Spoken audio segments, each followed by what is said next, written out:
cheating ex-fiancé keeps coming to my door. I really wonder when I will get past this. I'm 24, male, and my fiancé, 25, female, and I have been together for 6 years. I proposed to her during COVID, and she was actually having her affair when she accepted my proposal. Why would anybody do that?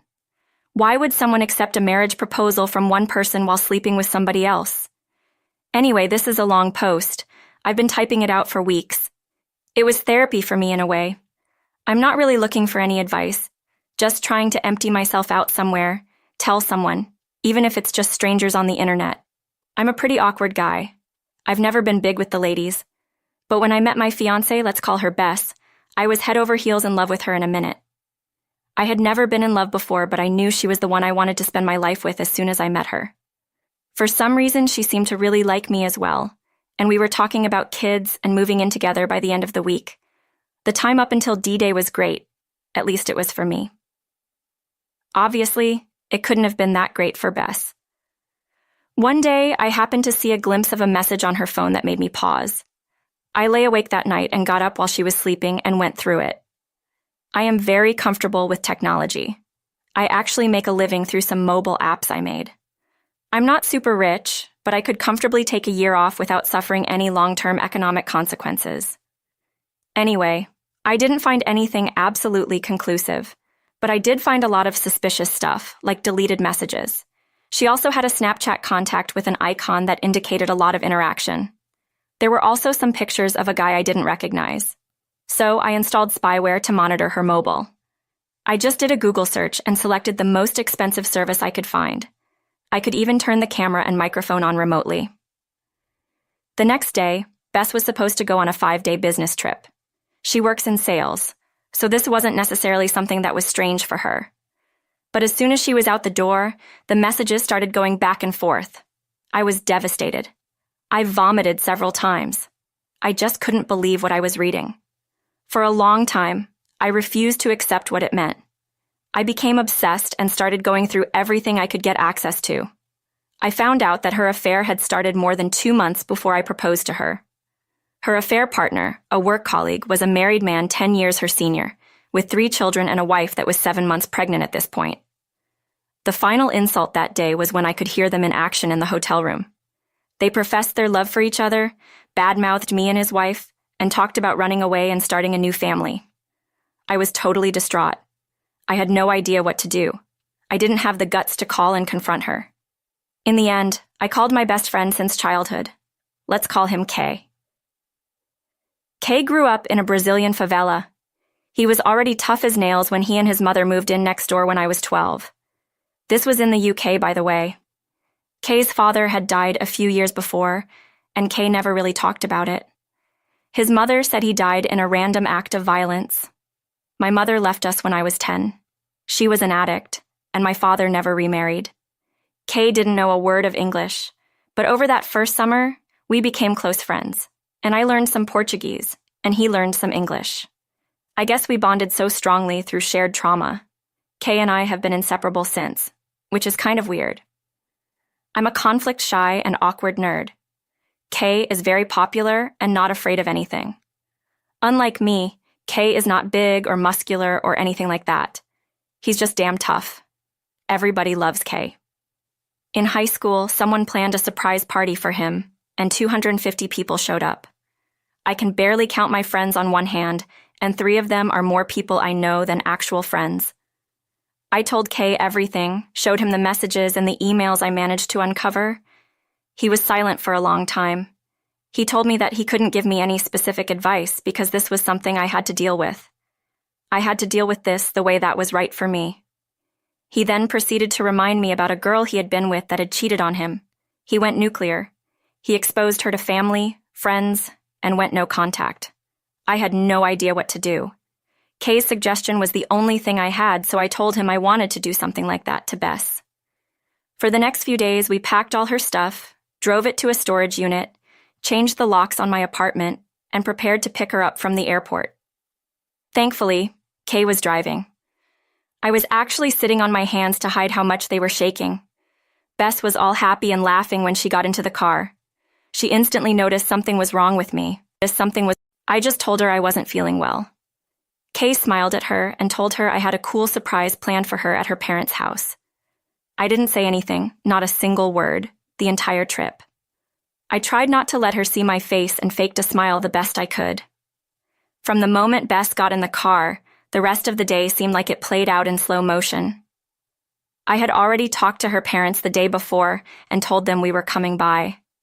I told them I had a surprise announcement to make when we arrived. There were hugs and smiles. I almost backed out at that point. I love her parents. They've been so good to me and always made me feel welcome. Soon Bess was sitting on the sofa in between her parents. At some point, someone asked about the big surprise. Kay encouraged me to go on.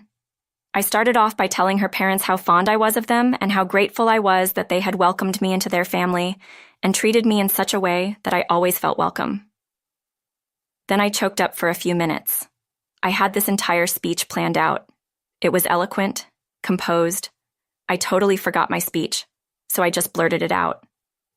Bess has been cheating on me with a work colleague who has kids and whose wife is 7 months pregnant. The engagement is off, the wedding is off, the relationship is over. Bess, your stuff is in this storage container. I just dropped the key on the floor. This is goodbye forever. I walked out while everyone was just sitting there, silent. I heard Kay tell them that I needed time to heal and to please not contact me unless it was absolutely necessary. In the car, Kay told me to post to the Facebook group. The Facebook group is where we were planning the wedding. Everybody was on there. My entire family, her entire family, friends, everyone. I posted a short message almost identical to what I told her parents, and then disconnected from the group. Kay kept telling me he was proud of me, that one day I would look back at this and be happy that I stood up for myself. I was just stunned. Nothing about this felt good or real. The next stop was the affair partner's wife. When she opened the door, I just blurted it all out. I didn't even introduce myself. I'm pretty sure she slapped me at some point as I gave her a thumb drive with the evidence on it. Her husband came around the corner behind her. His wife immediately started screaming. She told him to get lost and not come near her. He tried making excuses, but as soon as he took a step forward, Kay was right up in his face instantly. "You heard the lady. Get out." After a bit more back and forth, he eventually packed a bag and scuffled off. Kay talked to his wife for a while. I was just trying to process my screwed-up life in my mind. In the end, we were invited inside. Kay called her mother, and we agreed to spend the night until her father could arrive the next morning to pick her up. She was scared her husband would turn back, and she did not want to be alone. Inside, I was treated like I had turned invisible. No one saw me or noticed me. I just sat there crying silently. I understand she was in a much worse situation than me. I was not married and did not have kids. Still, I was breaking inside that nobody even looked at me. At some point, they all fell asleep. I still sat there crying. I decided that I was just going to end it. I started looking for pills, but I couldn't find any. In the end, I got a long knife and I planned to just stab myself through the heart with it. I held it towards my chest with both hands, and when I took a deep breath, the knife went under my rib cage and penetrated about a centimeter. It hurt like hell. I sat there for a while watching the knife with the bloody tip. I have no idea how long I stood there, and in the end, I left the knife on the table and went back to my chair. There, I sat crying for the rest of the night. I just couldn't get my head around what's happening. Her father arrived at 5:30 in the morning. I opened the door to let him in. I was covered in blood. He was amazingly calm considering how I looked. He calmly asked me some questions and if I was okay. I mumbled some gibberish. He went inside to find his daughter while I just stood there holding the door. Shortly after, he came out to talk to me.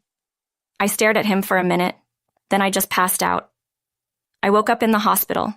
It's 3 months ago now. Kay stayed with me the first few weeks after I returned home.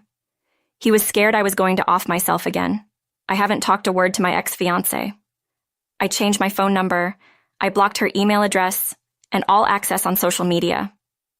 She has come to my door a few dozen times. She talks through the door. Sometimes she talks for hours. She talks about how sorry she is, begs for forgiveness. She has told me that she has broken it off with the affair partner, that the affair partner's wife is divorcing him, and that he's been fired because the affair partner's wife reported them to HR. When she comes, I just sit right inside the door. I listen to her and cry. I know it's really effed up. I'm just torturing myself. I haven't responded to her yet. She told me that she could see the door move when I leaned against it. She knows I'm there. I haven't healed anything. I still love her like crazy, but my heart and soul are just too damaged. I'm full of anger, hatred, and shame. I know I can never go back to her. It would totally destroy what little self-esteem and self-respect I have. The confrontation at her parents' place, telling the affair partner's wife, gave me nothing to feel better about. If anything, I regret not just walking away. People have been telling me at some point to go numb or just become indifferent. I hope that day is soon for me because right now, every day is hell. Well, that certainly was a wild ride. Let's check out a couple of comments from the community. Comments. Got Any Pear Chang 33 says, I still love her like crazy. No, you don't. You love the person you thought she was, the person she never really was. I think the best way to move on is to realize she was never the woman you fell in love with. The personality of hers you love so much really isn't her. It's all a lie. I know facing that truth hurts beyond belief, but it's true. This isn't the end. And even if you aren't the best with women, there are plenty of other women out there who don't pretend to be a person they aren't. You still have plenty of time to find new love.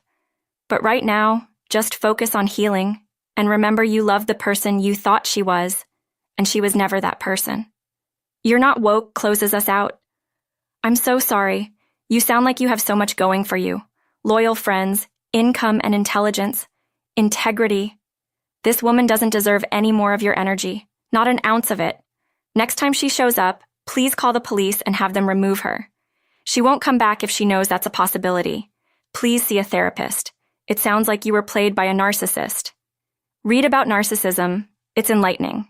It's hard for someone with empathy and values to understand a person who behaves that way. It's absolutely not a reflection of your worth, attractiveness, etc. I think when you are younger, it's easy to get caught up in the charm and confidence of a narcissist. But be glad you never had children or married her. You dodged a bullet. If anything, maybe it's time to put yourself back out there. There are so many women looking for a man with the qualities you describe. I know I was when I was younger. Dating can be healing. I have seen my brother grow so much confidence after leaving his marriage when his wife had an affair.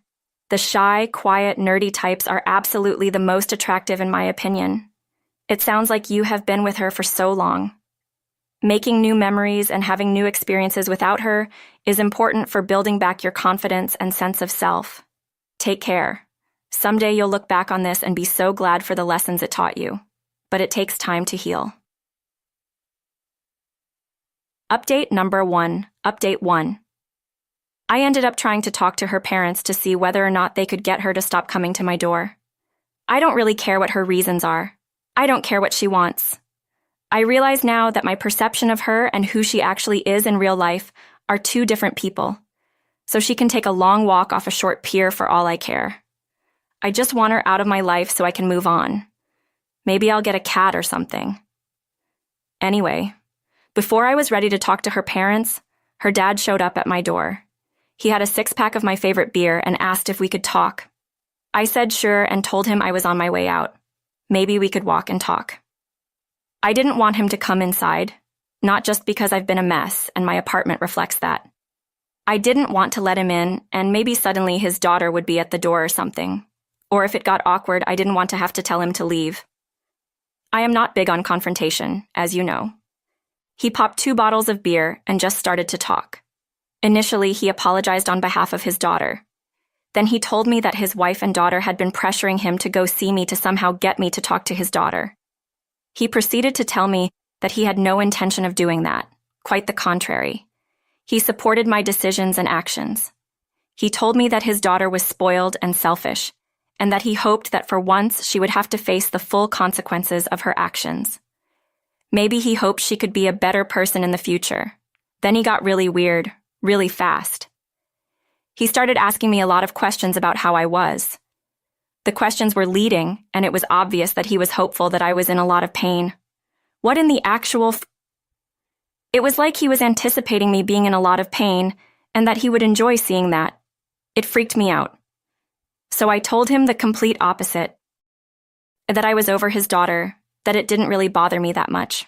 I was very happy now and moving on, etc. He seemed very disappointed in this. I have no idea why. Then he went on to talk about my ex's pain. His tone was all wrong when he did this. He was trying to hide it, but he seemed gleeful that he was enjoying it. I noped right out of it at that point. I pretended I forgot something at home. I said goodbye and ran off. I'm done with my ex now. You strangers snapped me out of it. I am ready to move on. It still hurts like a and my self-esteem and ego are still shot, but I am done. I am ready to move on. A lot of you were right.